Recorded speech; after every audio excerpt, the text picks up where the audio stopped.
रब्बिल आलमीन अल्लाहुम्मा इय्याका नअबुदु व इय्याका नस्तईन अस्सलातु वस्सलाम व तहियतु वल इकराम अला आबाइल हुसैन व बनाइल हुसैन व जदाइल हुसैन व औलादिल हुसैन व असहाबिल हुसैन व लअनतुल्लाहि अला अदाइल हुसैन। अम्मा बअद फ़क़द क़ाला हक़ सुब्हानहु तआला फ़ी किताबिहिल मजीद व फ़ुरक़ानिल हमीद व हुवा अस्दक़ुस सादिक़ीन व क़ौलुहुल हक़। बिस्मिल्लाहिर रहमानिर रहीम। ज़क्किर फ़इन्न ज़िक्री तनफ़उल मोमिनीन। बुलंदतर सलावत सल्लल्लाहु अला मुहम्मदिन व आले मुहिब्बान नबी व अहले बैत नबी हुब्दारान रसूल व अहले बैत रसूल। दुआ है कि आले मोहम्मद का अज़ीम अल्लाह हमारी इस अज़ीम तरीन इबादत को अपनी बारगाह में शर्फ़ कबूलियत अता फरमाए।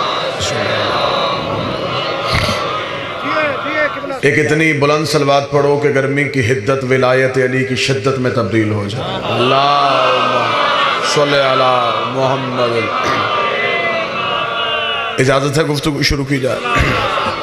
आज के इस पुरआशौब दौर में हर बाप को चाहिए जिसकी औलाद उसकी अपनी हो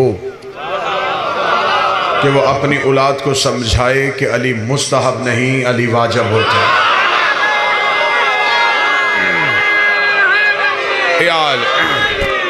बिस्मिल्लाह जी आप सरकार बिस्मिल्लाह। मैं फिर खान साहब मैं फिर कहता हूँ, आज के इस खतरनाक तरीन दौर में हर वो बाप अपनी औलाद को समझाए जिसकी औलाद उसकी अपनी है कि अली मुस्तहब नहीं, अली वाजिब होता है। मुस्तहब वो होता है जिसके बगैर गुजारा हो जाए, अली वो वाजिब है जिसके बगैर तौहीद का गुजारा भी नहीं।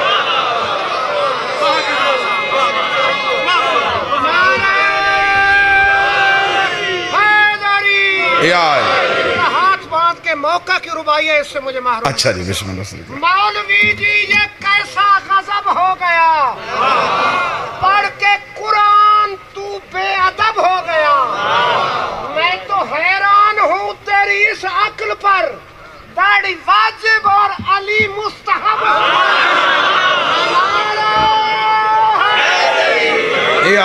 बिस्मिल्लाह। शरीफ माओं की औलादों को पूछना नहीं पड़ता कि अली क्या है।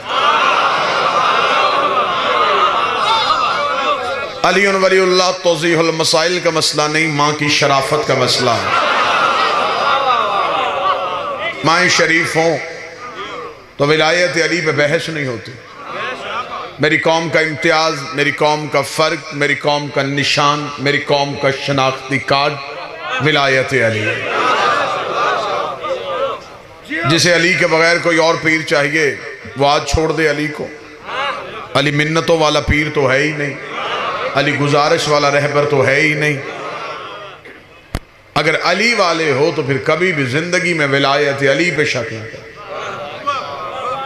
हुज्जत की अताअत पे शक न करना, इख्तियारात इमाम पे शक न करना, क्योंकि खुदा अपने मुनकर माफ कर देता है, विलायत के मुनकर माफ नहीं करता। दलील देने लगा हूं सरकार खान साहब। खुदा अपने माफ कर देता है, हुज्जत के मुनकर माफ नहीं करता। खुदा ने कहा इब्लीस से कर आदम को सजदा, उसने कहा मैं सजदा नहीं करूंगा। खुदा ने कहा फ़ख्रुज लानत इला यौम दीन, निकल जा मेरे दरबार से, तुझ पर क़यामत तक के मेरी लानत है।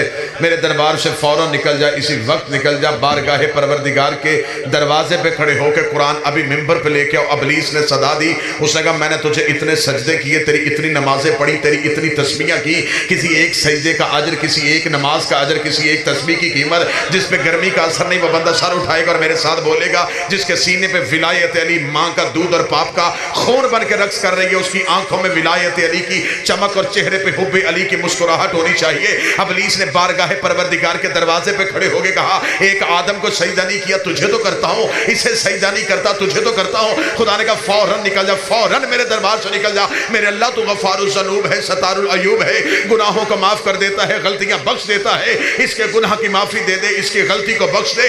ये तुझे मानता है, इसे नहीं मानता, तुझे मानता है, इसे नहीं मानता। खुदा ने कहा आज मैं इसे किसी सूरत सूरत में इसलिए माफ नहीं कर सकता, हुज्जत भी पहली है, मुनकर भी पहला है। हुज्जत भी पहली है, मुनकर भी पहला है। अगर आज इसे माफ कर दिया, कल को बड़े बड़े मुनकर अमाल के टोकरे अपने सरों पे उठा के मेरे दरवाजे पे खड़े होके कहेंगे छोड़ हुज्जत को, हमारी नमाजें देख, हमारे रोजे देख, हमारे हज देख, हमारे तकवे देख, हमारी तस्बीहां देख, हमारा बड़ा होना देख।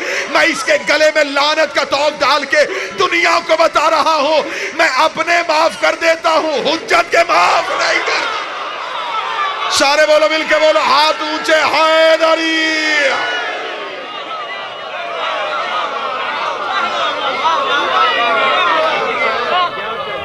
बिस्मिल्लाह खान जी।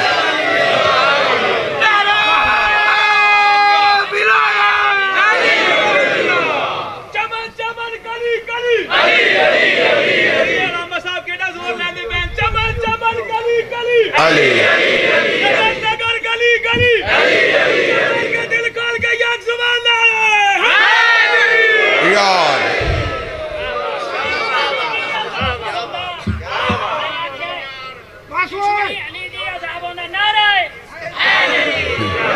अपने माफ कर देता हूं, हुज्जत के माफ नहीं कर। अली और वलीउल्लाह के मुनकर को किसी सूरत में माफी। विलायत अली के दुश्मन का मुकद्दर ये अजीब है, यहां भी जलना,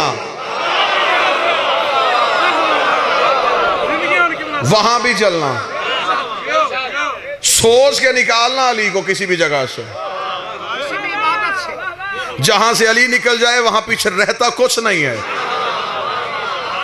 अभी रजब मनाया है ना तुमने, जिसने जश्न मनाया हाथ उठाओ ना। जिसने अली की आमद मनाई है, जिसने अली का मिलाद मनाया, जिसने अली का नज़ूल और अली का ज़हूर मनाया है, उसने मिलाद ज़हूर मसऊद मनाते हुए उसे ये हदीस मौलवी ने जाकर ने सुनाई होगी कि नबी ने अली को हाथों पे उठाया था, हाथों पे उठा के कहा या अली लहमो का लहमी, दमो का दमी, जिस्मो का जिस्मी। ऐ अली तेरा खून मेरा खून है, तेरा जिस्म मेरा जिस्म है, तेरा गोश्त मेरा गोश्त है। आज मौलवी कहता मोहम्मद रसूलुल्लाह पे जाके तशहहुद को खत्म कर दो। अली और वलीउल्लाह की जरूरत ही नहीं है। जब मोहम्मद रसूलुल्लाह पढ़ लिया, तेरी नमाज मुकम्मल हो जाएगी, तेरा तशहहुद मुकम्मल हो जाएगा। 16 रजब को रसूल ने अली को हाथों पे उठा के इन जाहिल मौलवियों को समझाया था, अली मेरा खून है, अली मेरा जिस्म है, अली मेरा खून है, अली मेरा जिस्म है। नबी ने दुनिया को बता दिया था, जब मुझसे खून ही निकल जाए पीछे नबूवत में क्या रह जाए। लहुए रिसालत का नाम अली।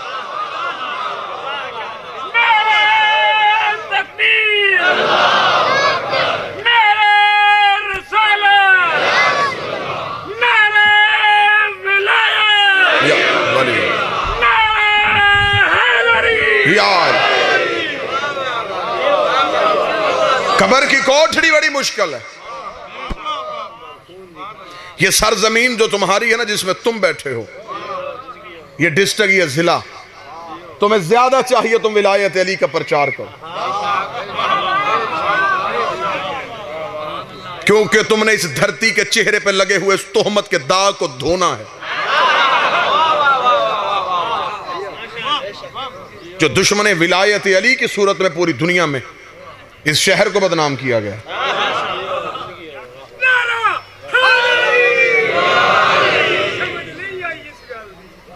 विलायत अली के दुश्मन को किसी सूरत में माफी नहीं। उसने अपने माफ किए, हुज्जत के मुनकर को माफ नहीं किया। खुदा ने फौरन कहा निकल जा मेरे दरबार से, निकल मेरे दरबार से। तूने क्या कहा था, इसे सजदा नहीं करेगा, या अबलीसो मा मना कांतों से दुलमा खलक तब यदे, तू कह रहा था इसे सजदा नहीं करेगा, तुझे किसने मना किया इसे सजदा करने से जिसे मैंने बनाया अपने दोनों हाथों से? तुझे किसने मना किया इसे सजदा करने से जिसे मैंने बनाया अपने दोनों हाथों से? आज मौलवी कहता है कि जाकर उठता है, शायर उठता है, खतीब उठता है, मौलवी उठता है, अली को इतना बढ़ा देता है, इतना बढ़ा देता है, इतना बढ़ा देता है कि ये तौहीद को कुछ भी नहीं समझते। आमद तुझे फदाइल अली की झलक सुनाओ। यहाँ पे फदाइल अली आके यहाँ पे मौलवी की आंखें बंद क्यों हो रही हैं? यहाँ पे आके मौलवी चुप क्यों हो रहा है? इस आयत का हमें तर्जमा क्यों नहीं बताता? खुदा कह रहे इब्लीस तुझे किसने मना किया उसे सजदा करने से जिसे मैंने बनाया अपने दोनों हाथों से? कुरान में आयत ना हो मैं इस चौक में गर्दन कटवाऊंगा। खुदा ने कहा मैंने आदम बनाया अपने दो हाथों से, अपने दो हाथों से। मुझे मस्जिद के मौलवी से लेके हौजा इल्मिया नजफ तक या मुझे अल्लाह के हाथ दिखाओ या हाथों वाला अल्लाह दिखाओ, या अल्लाह के हाथ दिखाओ या हाथों वाला अल्लाह दिखाओ। या मुझे बताओ वो अल्लाह के हाथ कौन से है, या मुझे बताओ वो हाथों वाला अल्लाह कौन सा है। दुनिया की तौहीद मशकूक हो जाती अगर कूफे के मिंबर पे अबू तालिब का बेटा अली न बोलता। अली ने कूफे के मिंबर पे अपनी अबा को खोला, अपने दोनों हाथों को बढ़ा के कहा, ये वो हाथ है जिन्होंने आदम की मट्टी को गूंदा था।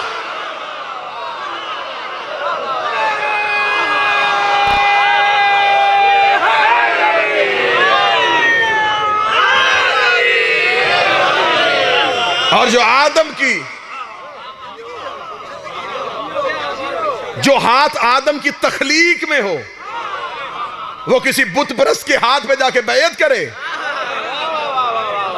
मैं जुमला तब्दील करता हूं, जिसने आदम की खिलकत में हाथ दिए हों वो आदम के नलायक बेटे के हाथ में बैयत करे। यही तो वजह थी जब कह दिया गया था, वलीद ने दरबार में बुला के, हुसैन यजीद आपसे बैयत चाहता है। सरगोदा पूरा डिस्ट्रिक्ट खुशाब, दूर दूर तक के चेहरे मेरे सामने, आधा पंजाब मेरी आंखों के सामने है।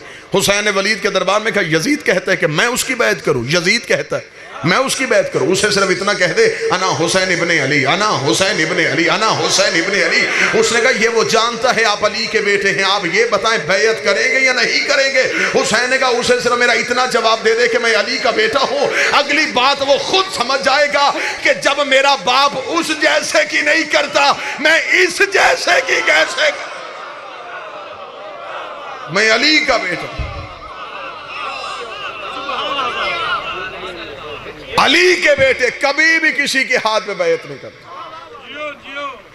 ईसा जैसा नबी भी नमाज पढ़ाएगा तो काम के कहेगा, तकद्दम यब्न ज़हरा, फातिमा का बेटा तू पढ़ा, मैं तेरे पीछे पढ़ू।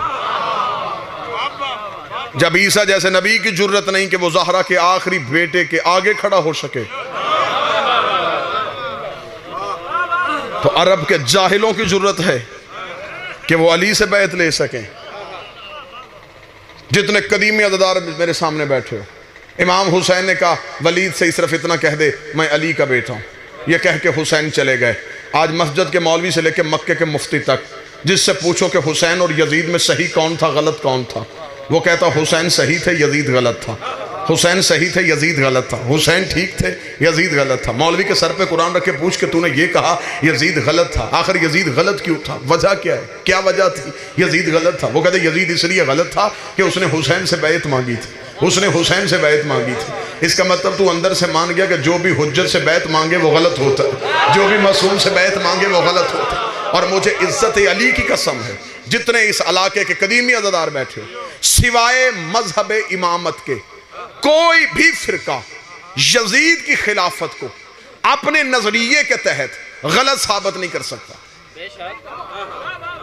मैं फिर जुमला दोहराने लगा, खान साहब, सिवाय आले मोहम्मद के मानने वालों को कोई भी मसलक अपने मसलक में रह के, अपने मसलक के कवानीन के तहत यजीद की खिलाफत को गलत साबित करके दिखाए। तुम नहीं गलत साबित करोगे। वजह मैं वजह बताने लगा। तुम्हारे पास खिलाफत का पहला असूल यह है कि उम्मत इकट्ठी होकर किसी को खलीफा बनाए तो वो हो जाता है, जिसलिए तुमने पहला खलीफा अजमाए उम्मत के लिए बनाया। उम्मत ने इकट्ठी होकर खलीफा बना दिया, तुमने कहा ये हो गया, उम्मत इकट्ठी थी, वोट पड़ गए थे, इलेक्शन हो गया था, इसे नामजद कर लिया गया था। यजीद के पास ये असूल था। मैं नतीजा देना चाहता हूं, उसे उम्मत ने इकट्ठी होकर खलीफा बनाया था, इसका मतलब कि अजमा उसके पास था।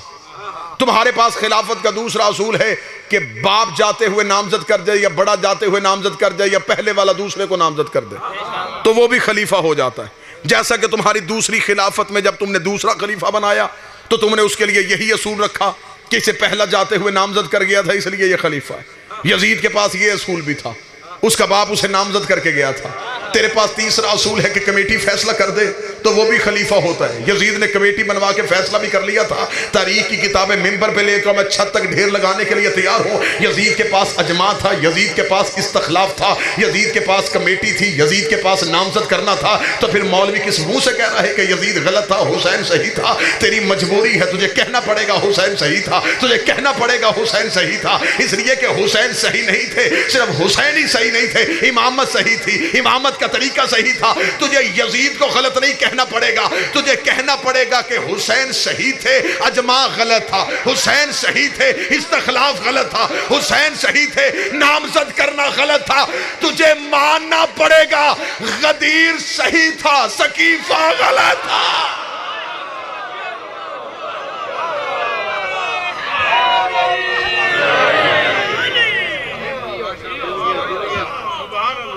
सिर्फ हुसैन सही नहीं, पूरा सिलसिला इमामत सही था। जियो जियो जियो आज रखो मौलवी के सर पे कुरान, उससे पूछो कि तुमने सिर्फ यह कह दिया कि यजीद कत्ले हुसैन में शरीक था। सिर्फ यजीद कातिल नहीं, यजीद को यजीद बनाने वाला कौन था? कल आ गया सुप्रीम कोर्ट से फैसला और हर तरफ मिठाइयां तकसीम हो रही हैं। ना हमें हुकूमतों की परवाह है, ये मिंबर हुकूमत का मिंबर है ही नहीं, ये सियासत का मिंबर है ही नहीं। इस मिंबर पे सियासत की बात करना मैं कुफर समझता हूँ। ये मिंबर सिर्फ कुर्बतन इलल हुसैन है, ये सिर्फ हुसैन के लिए सजाया जाता है। ये लोग सिर्फ हुसैन के नाम पे आते हैं, ये सियासत का मिंबर नहीं है। मुझे नहीं पता कौन सी सियासी पार्टी का कौन सा नारा है, लेकिन मुझे सिर्फ हुकूमत पाकिस्तान को इतना तंबीह करना है कि एक सुप्रीम कोर्ट की अदालत में फैसला गया था और पूरी की पूरी दुनिया की नज़रें उस अदालत पर लगी हुई थी कि अदालत ने यह फैसला करना था कि ये पैसा कहाँ से आया था, ये पैसा कहाँ से आया था। ये बचपन में तो इतने अमीर नहीं थे, ये बाद में अमीर कैसे हो गए, ये पैसा कहाँ से आ गया, ये जायदाद कहाँ से आ गई, ये जगीर कहाँ से आ गई, ये फ्लैट कहाँ से आ गए, ये प्लाट कहाँ से आ गए। और पूरी दुनिया के मीडिया की नज़रें जमी हुई थी कि आखिर सुप्रीम कोर्ट को, अदालत को फैसला हक पे करना चाहिए था, अदालत को ये फैसला देना चाहिए था ये जगीरें कहाँ से आई। मुझे तेरी हुकूमतों में बहस करने की ज़रूरत नहीं है, लेकिन मैं सिर्फ तुझे इतना बताना चाहता हूँ कि जब कोई भी अदालत सजती है तो सबसे पहले यही फैसला होता है कि हाकम से पूछो ये जगीर कहां से आई है, हाकम से पूछो ये जायदाद कहां से आई है। इंतजार करो जब ज़हरा का आखिरी बेटा आएगा और अदालत की कुर्सी में बैठ के हुक्मरानों के गले में हाथ डाल के उनसे पूछेगा बताओ फतक कहां से आया था।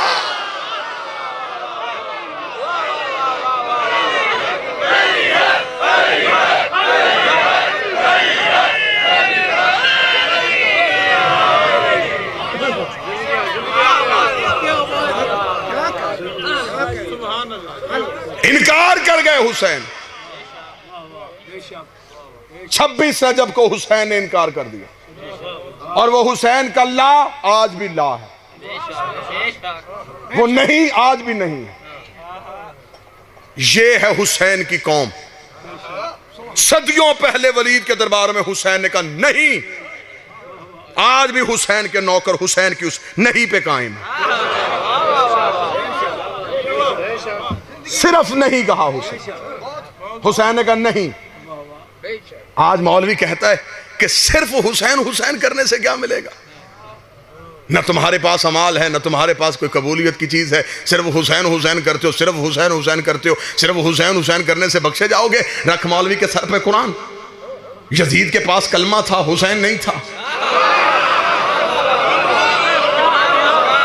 चलो मैं आसान कर देता हूं, जो बंदा अभी भी नहीं बोला, जिसके चेहरे पे अभी भी थोड़ी सी परछाइयां, मैं उसके लिए आसान कर देता हूं। हुर के पास नमाज थी, हुसैन नहीं था। रोजा था, हुसैन नहीं था। सजदा था, हुसैन नहीं था। इस्लाम था, हुसैन नहीं था। हुर के पास पूरा इस्लाम था, सिर्फ हुसैन नहीं था। आम मौलवी मैं तुझे इस सिर्फ की कीमत बताऊं। हुर के पास सारा इस्लाम था, सिर्फ हुसैन नहीं था। हुर ने 10 मुहर्रम को करबला की गर्म रेत पे अपने लहू के साथ असूल लिख दिया जिससे क्यामत तक कोई यजीद ज़्यादा नहीं मिटा सका। हुर ने करबला की रेत पे लिख दिया, करबला की रेत पे लिख दिया कि इस्लाम जैसे आला मजहब से अगर सिर्फ हुसैन निकाल लिया जाए सिवाय यजीदियत के रहता ही कुछ नहीं। इस्लाम में सिर्फ हुसैन। कदमों पे यूं हुसैन के सजदा अदा किया, कदमों पे यूं किया, हुर बेनियाज हो गया सजदों से उम्र भर। नारे हैदरी। सिर्फ हुसैन नहीं, बस हुसैन। कहा था ना मोहम्मद अली जौहर ने, कत्ले हुसैन असल में मर गए यजीद है। इस्लाम जिंदा होता है, इस्लाम जिंदा होता है, इस्लाम जिंदा होता है। हर नहीं। मातमी ने कलम उठाया, उसने कहा खुशबू खुल्द दब गई खाके शिफा के बाद। लाल खान जी अब वहां से लेके एक खान साहब पीछे बैठे, एक खान साहब आगे बैठे, पूरे मजमे से तवज्जो चाहूंगा। मातमी ने कलम उठा के खुशबू खुल्द दब गई खाके शिफा के बाद, जन्नत का नाम आने लगा फिर करबला के बाद, जन्नत का नाम आने लगा फिर करबला के बाद। सब्र यकूब, हिम्मत खलील, तज़किरा अयूब, ये सब तज़किरे हैं जिक्र शाह करबला के बाद। बादल हुसैन दुनिया में ना हुआ कोई दूसरा, ना हुई फिर कोई करबला उस करबला के बाद। उठे कब्र से तस्लीम ये रूह जौहर करे, इस्लाम जिंदा हो चुका बस करबला के, इस्लाम जिंदा हो चुका। ये जो आज तक इस्लाम जिंदा है, इसकी रगों में सिर्फ करबला का लहू है, सिर्फ करबला। इस्लाम से करबला निकाल दी जाए तो पीछे है क्या इस्लाम में? तेरी झूठी हुकूमतें, तेरे गंदे रावी, तेरे झूठे मुअर्रख, तेरे गुनाहगार बादशाह। अगर इस्लाम से इमामत निकाल दी जाए सिवाय गंदगी के है ही कुछ नहीं। क्या सोच के मौलवी विलायत अली का मुनकर करना चाहता है मेरी कौम के बच्चों को? किस वजह से तू विलायत अली से बच्चों को दूर करना चाहता? ये जी आज मसला शुरू हुआ, ये आज मसला नहीं शुरू हुआ, ये आदम और इब्लीस की जंग ही विलायत अली पे हुई थी। मिंबर पे बहुत बड़ा दावा किया है मैंने, मैं मिंबर पे दलील देके जाऊंगा, कुरान से दलील देके जाऊंगा। ये साजिश की है मौलवी ने कि उसने आदम के सजदे का इनकार नहीं किया, सजदे का इनकार कर दिया और खुदा ने निकाल दिया। एक सजदे की वजह से खुदा इतनी बड़ी सजा दे? तू लाखों छोड़ के भी हाजी।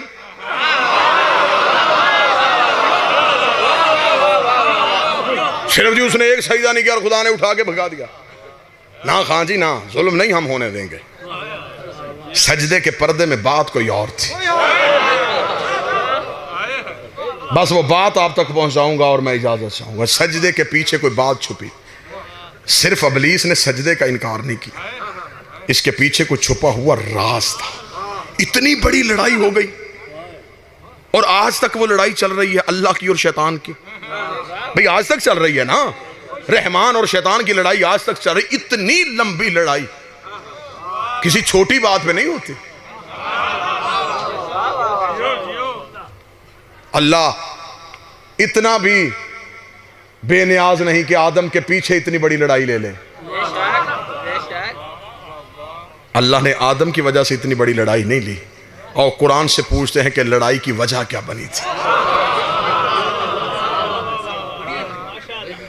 खुदा ने कहा फ़ाइज़ा सवैतो व नफ़ख़्तु फ़ीहि मिन रूही फ़अक़ऊ लहु साजिदीन। ऐ इब्लीस तवज्जो मेरी तरफ करेंगे तो मैं सरकार सुनूंगा। वजह बताऊं लड़ाई की।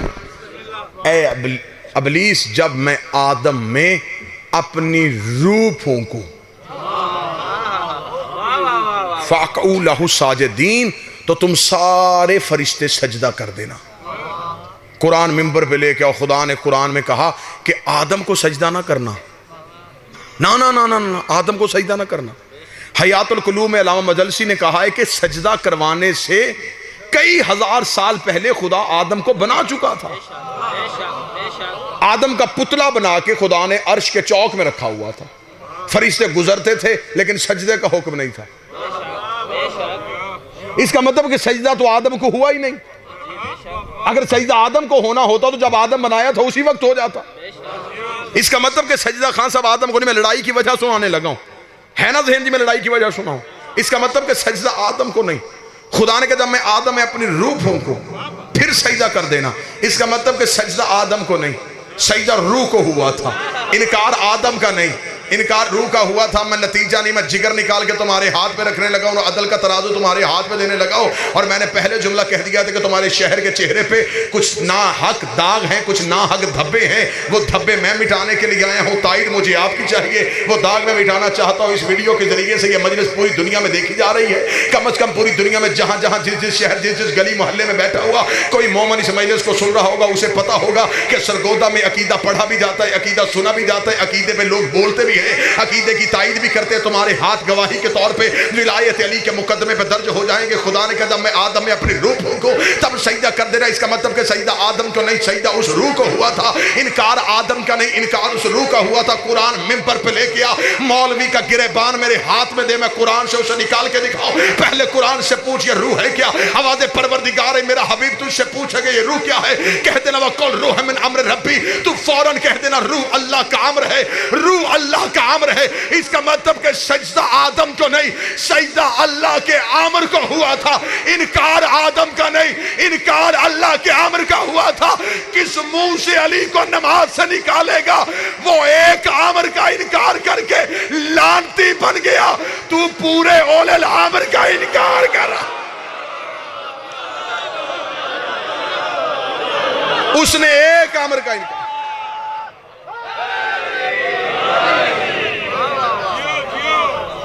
मासूम ने फरमाया नहनु अमरुल्लाह, वो अल्लाह का अम्र, हम 14। इसका मतलब कि आदम सिर्फ पुतला था, सजदा उस रूह को हुआ था जो आदम में थी। वो रूह थी अल्लाह का अम्र। खुदा ने कहा निकल जा मेरे दरबार से, तू अम्र का मुनकर है, तूने अम्र से इनकार किया। खुदा ने उसे निकाला और वो दरवाजे पे खड़ा। खुदा ने कहा जा क्यों नहीं रहा? उसने कहा सजदों का अजर। खुदा ने कहा जाया हो गए, या आप थक गए हैं, या पीछे चले गए। खुदा ने कहा तेरे सजदे खत्म हो गए। उसने कहा वो जो 50-50 हजार साल का एक सजदा था वो किधर गया? फरमाया एक इनकार सबको ले गया।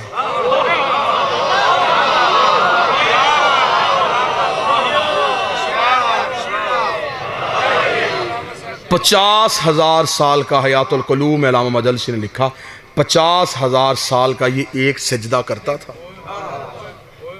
50,000 साल तक सजदे में पड़ा रहता। खुदा ने कहा गए तेरे सजदे, खत्म हो गए तेरे सजदे, इसलिए कि तूने आमर का इनकार कर दिया। तवज्जो मेरी तरफ कीजिए, मैं छोड़ने लगा। खान साहब से मेरा वादा है, उन्होंने भी आगे हाजिरियों पे जाना है, सिर्फ 2 मिनट और सुन लेना। यही वजह थी 50,000 साल का एक सजदा और खुदा ने निकाल दिया। जी बिस्मिल्लाह, 50,000 साल का सजदा खुदा ने एक लम्हे के लिए निकाल दिया। तू 5 नमाजें पढ़ के अली को भौंक रहा है।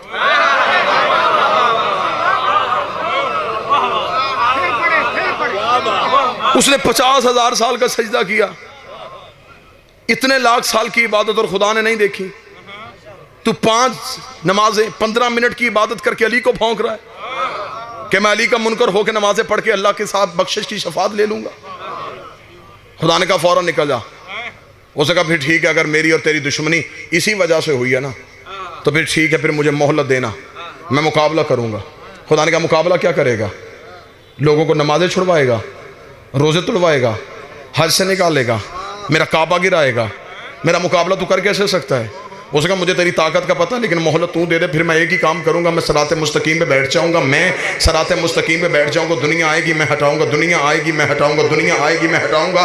जिसके चेहरे पे गर्मी का असर नहीं, उसके दिल में विलायत का असर है, उसके दिल में विलायत की हिद्दत गर्मी की शिद्दत को मिटा रही है। वो बंदा अपना सर उठाएगा, आंखें खोलेगा, उसने कहा मैं सराते मुस्तकीम पे बैठूंगा, दुनिया आएगी मैं हटाऊंगा, दुनिया आएगी मैं हटाऊंगा। इसका मतलब शैतान ने अपनी पॉलिसी का ऐलान कर दिया। इब्लीस ने बता दिया मैं बंदों को नमाज से नहीं रोकूंगा, बंदों को रोजों से नहीं रोकूंगा, बंदों को हज से नहीं रोकूंगा, मैं सिर्फ सराते मुस्तकीम से रोकूंगा, मैं सिर्फ सराते मुस्तकीम से रोकूंगा। जगह तू रख ले, वक्त तू रख ले, टाइम तेरी मर्जी का होगा, जगह तेरी मर्जी होगी। हुसैन का ये नौकर, हुसैन का ये मातमी, हुसैन का ये अज़ादार आने के लिए तैयार है। किताबें तू अपनी मर्जी की बिठा लेना, किताबों से मैं साबित करूंगा। तो मुझे सिर्फ इतना बता ये सराते मुस्तकीम है क्या? ये सराते मुस्तकीम चीज क्या है? ये सराते मुस्तकीम कहते किसे हैं? ये सराते मुस्तकीम अगर नमाज है फिर नमाज में इहदिना सिरातल मुस्तकीम क्यों कहते हो? ये सराते मुस्तकीम रोजा नहीं, ये सराते मुस्तकीम ज़कात नहीं, ये सराते मुस्तकीम हद नहीं। मुल्ला अली मुत्की कारी अहले सुन्नत तक बंदा लिख गया।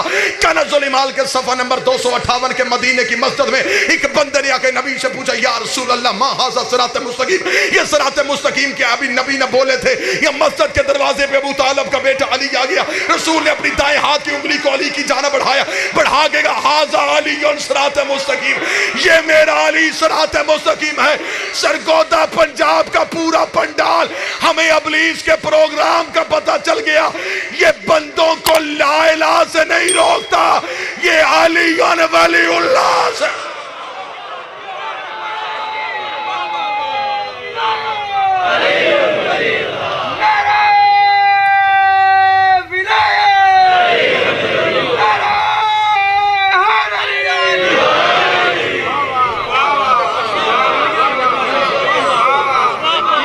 इसकी दुश्मनी की वजह है विलायत अली। किस मासूम ने पढ़ा? मेरा सवाल है, किस मासूम ने छोड़ा?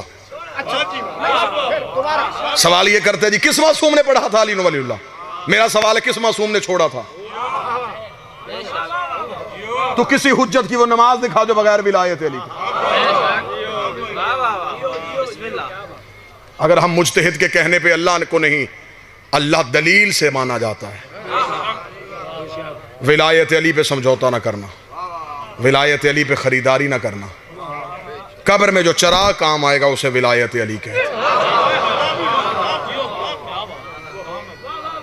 चंद रोजा जिंदगी है, अली की दुश्मनी ना लेके जाना। विलायत अली की कीमत पूछनी है तो ज़ैनब के बुरके से पूछ।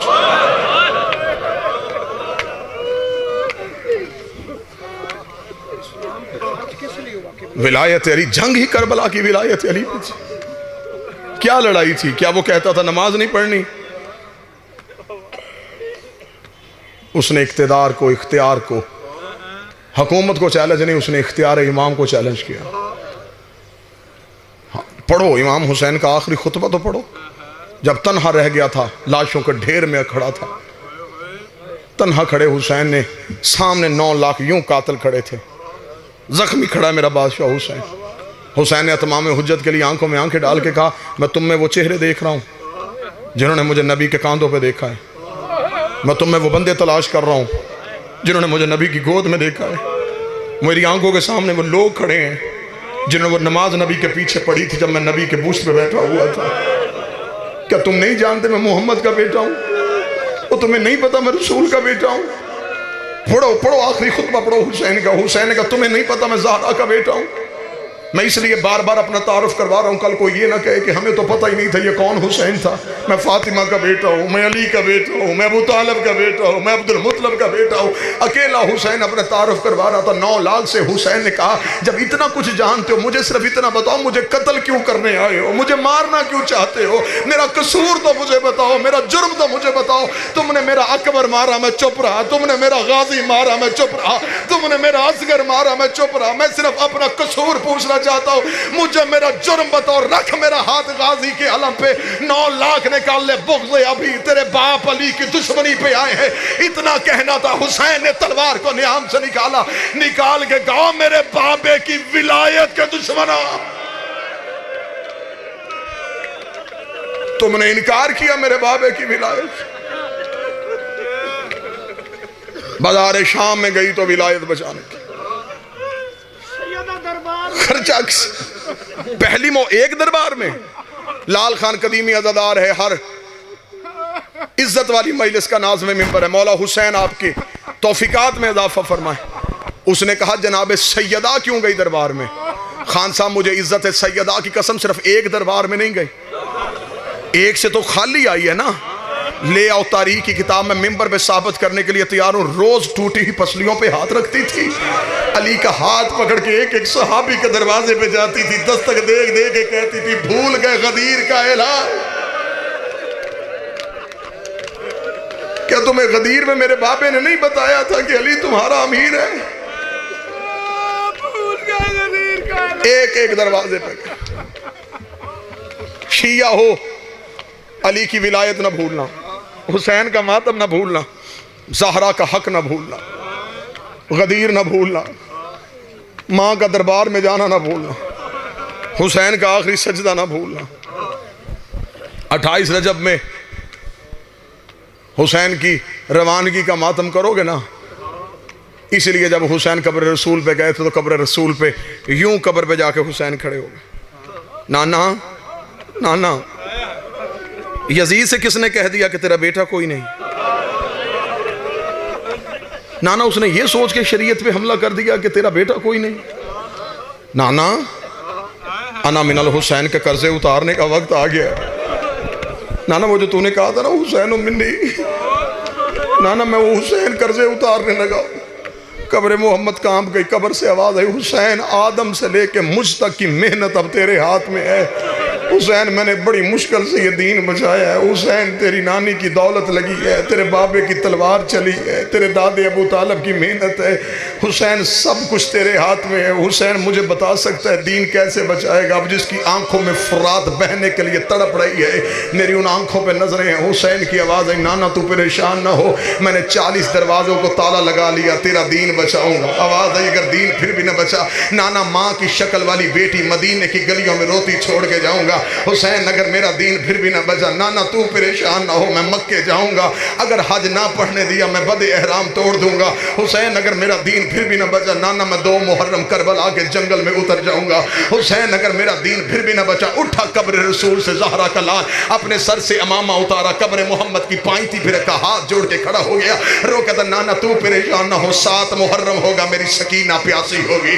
हुसैन अगर मेरा दीन फिर भी ना बचा, नाना 8 मुहर्रम होगा मेरी ज़ैनब प्यासी होगी। हुसैन मेरा दीन फिर भी ना बचा, जिस बंदे का अभी तक हाथ सीने पे नहीं आया, कब्र मोहम्मद पे गिर गया रसूल का बेटा।